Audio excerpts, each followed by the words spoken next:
Vodafone idea ने AGR भुगतान पर लगी पेनल्टी और ब्याज को माफ करने के लिए सुप्रीम कोर्ट में नए सिरे से याचिका दाखिल की है।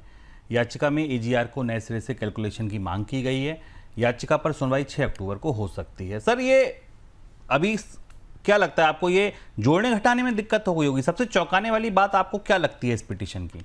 बेहद दिलचस्प है कि सरकार तरह तरह से पहलू बदल रही है इस पूरे मामले में। जब पिछली याचिका गई तो सरकार ने यह कहा कि वो वोडाफोन आइडिया की इस प्ली को अपोज नहीं करते कि एडजस्टेड एजीआर कैसे कैलकुलेट किया गया, इसका सॉल्यूशन मिलना चाहिए।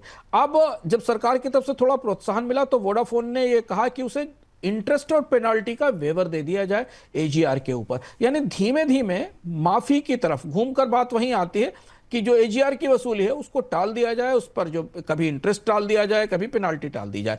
तो वोडाफोन आइडिया ने जो अपनी पिटीशन कोर्ट में डाली थी उसको अमेंड किया है और यह मांगा है कि एजीआर की लायबिलिटीज पर फिलहाल उसे ब्याज दर के भुगतान से और पेनल्टी के भुगतान से छूट दी जाए। तात्कालिक तौर पर अगर ऐसी कोई छूट सुप्रीम कोर्ट के आदेश से मिल जाती है तो कंपनी के बैलेंस शीट पर थोड़ा असर कम होगा। लेकिन फिर बात वहीं घूम कर है कि सरकार ने अपनी तरफ से स्पष्ट रूप से वोडाफोन को लेकर कोई संकेत नहीं दिया है रियायतों का, और कई सारी चीजें उलझी हुई हैं जिसमें बाकी अन्य कंपनियां भी हैं जो इसी तरीके की मांग लेकर सुप्रीम कोर्ट के बीच पहुंच रही हैं। पर जैसे जैसे सुप्रीम कोर्ट में सक्रियता बढ़ती है, हमें वोडाफोन के स्टॉक में सक्रियता दिखती है, बाजार में बढ़ोतरी दिखती है और फिर उसके बाद फिर वो स्टॉक गिरकर वहीं आ जाता है।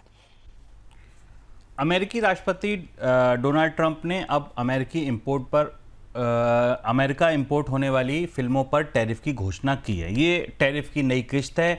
अब तक उत्पादों पर था, अब फिल्मों पर भी टैरिफ लगा दिया गया है, टैक्स लगा दिया गया है। अमेरिका में विदेशों से आने वाली सभी फिल्मों पर 100% टैरिफ लगेगा। अमेरिकी फिल्म उद्योग को इंपोर्ट की मार से बचाने के लिए ये फैसला सुनाया गया है। ट्रंप ने कहा कि विदेशी प्रतिस्पर्धा की वजह से अमेरिका का फिल्म मेकिंग उद्योग अपना जो बाजार है उसको गंवा रहा है। सर, फिर क्या प्रावधान किए हैं इसके लिए?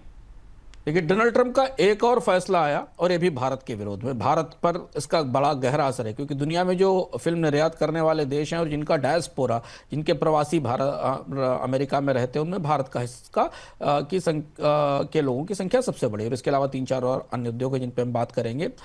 डोनाल्ड ट्रंप ने कहा है कि सारी विदेशी फिल्मों पर 100% ड्यूटी लगेगी, चाहे वो डिजिटल डिलीवरी हो या वो थिएटर में रिलीज की जा रही हो। सभी गैर अमेरिकी प्रोडक्शंस पे, चाहे वो बॉलीवुड में हो रहा हो, टॉलीवुड में हो, कोरिया में हो, चीन में हो, जहां भी कोई फिल्म बनाई जाएगी, कोई प्रोसेस किया जाएगा, स्पेशल इफेक्ट दिए जाएंगे, एडिटिंग दी जाएगी, वो अगर अमेरिका में आती तो उस पर टैरिफ लगेगा। सभी तरीके के physical prints, digital cinema package, streaming, digital download वाली जितनी भी फिल्में, उन पर 100% टैरिफ लगेगा। और ट्रंप ने कहना था कि अमेरिका का फिल्म उद्योग लोग चुरा ले गए हैं, नौकरियां चुरा ले गए हैं और बाजार में इसकी वापसी के लिए चाहिए। और इसका बड़ा असर पूरी दुनिया में कल्चरल एक्सचेंज पर और फिल्मों के निर्यात पर पड़ने वाला है, क्योंकि भारत ही नहीं, कई सारे दुनिया के देश इससे प्रभावित होंगे। सर, भारत पर इसका क्या असर पड़ेगा? आपको क्या लगता है किस तरह से अलग अलग मोर्चों पर इसका असर देखने को मिलेगा? बड़ी सनसनी है मुंबई के फिल्म उद्योग में, क्योंकि हाल के दशकों में भारत की तमाम बड़ी फिल्में, केवल हिंदी की नहीं, तेलुगु की, मलयालम की, कन्नड़ की भी फिल्मों ने काफ़ी अच्छा बिजनेस किया था, थिएटर रिलीज में भी और ओटीटी के रिलीज में भी। और भारत के लिए अमेरिका बड़ा बाजार है। सालाना करीब 100 से 150 मिलियन डॉलर, 800 से 1200 करोड़ रुपए के नुकसान की सीधी आशंका है। तेलुगु, हिंदी, तमिल और मलयालम फिल्में सबसे ज़्यादा वहाँ जाती हैं, थिएटर में रिलीज होती हैं। अमेरिका भारतीय सिनेमा का दूसरा सबसे बड़ा बाजार है। कई सारी ब्लॉकबस्टर फिल्मों में 25 से 40% कमाई यहाँ से आती है।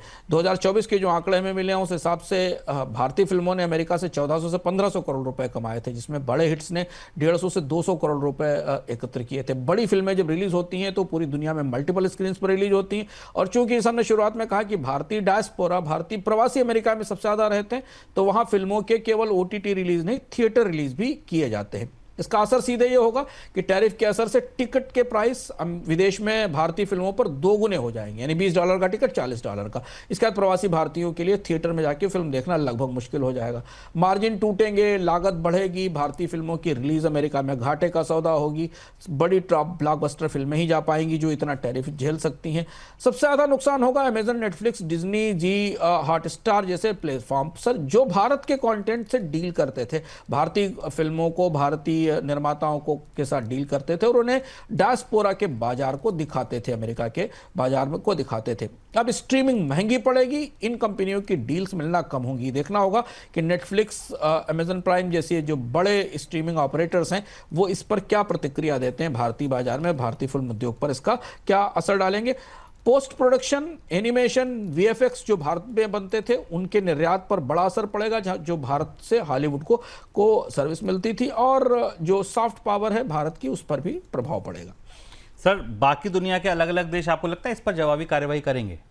देखिए, भारत के अलावा शुभम 3-4 और बड़े बाजार हैं जहां का डायस्पोरा, जहां के प्रवासी वहां रहते हैं और वहां के लोगों को देखने के लिए। यूरोप बड़ा बाजार है, ब्रिटेन से बड़ी फिल्में जाती हैं, यूरोप से बड़ी फिल्में जाती, उन पर भी बड़ा असर है 100% टैरिफ का। इसके अलावा कोरिया एक उभरता हुआ बाजार था, कोरिया की फिल्में बड़े पैमाने पर जाती थी।